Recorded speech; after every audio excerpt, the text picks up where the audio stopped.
ক্ষমতার সর্বোচ্চ শিখরে থাকা মানুষগুলো যখন কোনো অন্ধকার জালে জড়িয়ে পড়ে তখন সেই গল্প সিনেমাকেও হার মানায়। জেফ্রি অ্যাপস্টাইনকে নিয়ে আজ হোয়াইট হাউস থেকে বাকিংহাম প্যালেস পর্যন্ত চর্চায় মগ্ন। সাগরের নীল জলের মাঝে এক টুকরো সুন্দর দ্বীপ, নাম লিটল সেন্ট জেমস। কিন্তু এই সৌন্দর্যের আড়ালেই লুকিয়েছিল বিশ্বের সবচেয়ে জঘন্যতম সব কুকর্ম। জেফ্রি অ্যাপস্টাইন এবং তার সহযোগী গিজলেন ম্যাক্সওয়েল এখানে গড়ে তুলেছিলেন এক যৌন দাসত্বের সাম্রাজ্য। অ্যাপস্টাইন কেবল একজন ধনী ব্যক্তি ছিলেন না, তিনি ছিলেন একজন আন্তর্জাতিক পাচারকারী। অভাবী বা স্বপ্ন দেখা অল্প বয়সী মেয়েদের কাজের প্রলোভন দিয়ে এই দ্বীপে আনা হতো।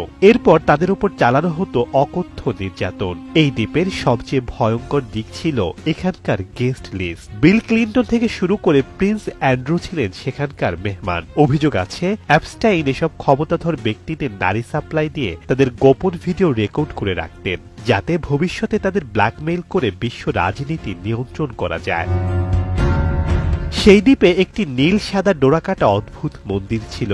স্থানীয়রা বলতেন সেই মন্দিরের নিচে ছিল ভূগর্ভস্থ টানেল ও গোপন কক্ষ, যেখানে চলত নরকীয় সব কর্মকাণ্ড। 2019 সালে অ্যাপস্টাইন যখন ধরা পড়লেন তখন বিশ্বের অনেক রাঘব বোয়ালের রাতের ঘুম হারাম হয়ে গিয়েছিল। কিন্তু বিচারের আগেই নিউ ইয়র্কের এক সুরক্ষিত জেলখানায় তার রহস্যজনক মৃত্যু হয়। বলা হলো তিনি আত্মহত্যা করেছেন। কিন্তু প্রশ্ন রয়েই গেল, তিনি কি নিজে মরলেন নাকি তাকে বাঁচিয়ে রাখাটা অনেকের জন্যই বিপদের কারণ ছিল? শেখ সাদি মারজান, সময় সংবাদ।